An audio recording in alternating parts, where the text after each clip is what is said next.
Hey guys, I was watching the news earlier and they had a story on there about Mark Kelly, the husband of former Congress lady Gabby Giffords, making several firearm purchases recently, and I thought that was interesting since he's been an extremely strong proponent for gun control and universal background checks, things like that. So that kind of perked my attention, and I'd heard about it, but never as much detail as what I was just getting ready to watch. But yeah, it turns out he went into a gun shop and purchased I believe it was a 1911 style pistol. And while he was there, he also picked up a used AR-15 and some high capacity or standard capacity, that's their word, standard capacity 30 round magazines. And I thought that was quite interesting. He made the purchase and went on about his business.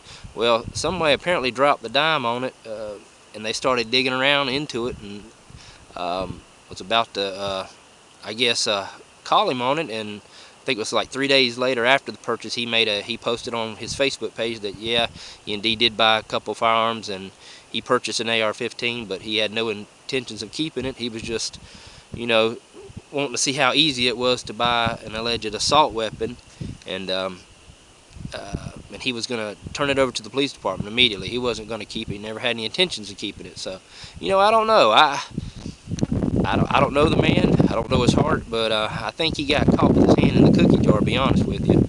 A little hypocrisy, do as I say, not as I do, maybe.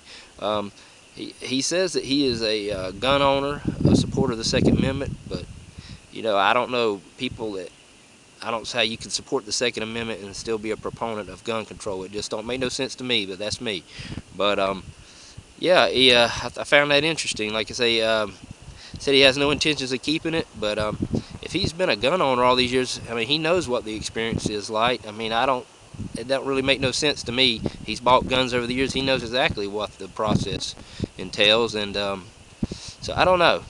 Um, I think he got caught. I think he's doing some backpedaling now, and it appears the mainstream media is probably going to give him a pass on it, and not call him on it. But we'll see.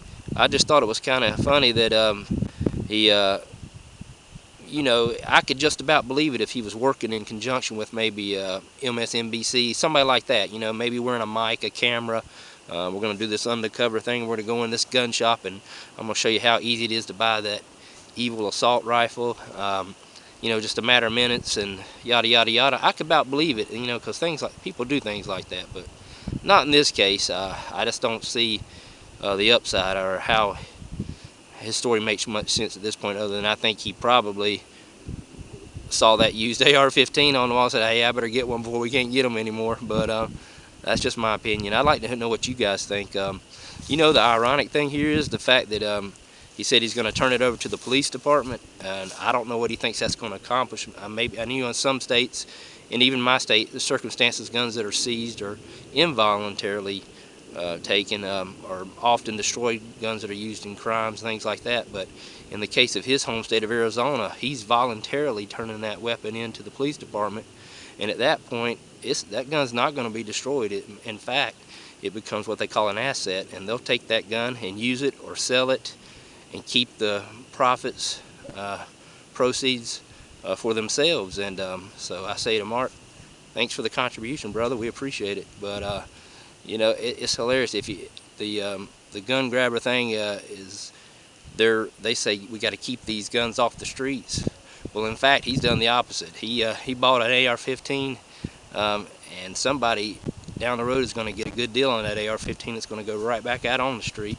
So I thought that was pretty funny. But let me know what you guys think. You think he's being legit, or you think he got caught with his pants down? I'd be interested to hear your opinions. Please keep them civil. And anyways, guys, I appreciate you watching. Have a good one.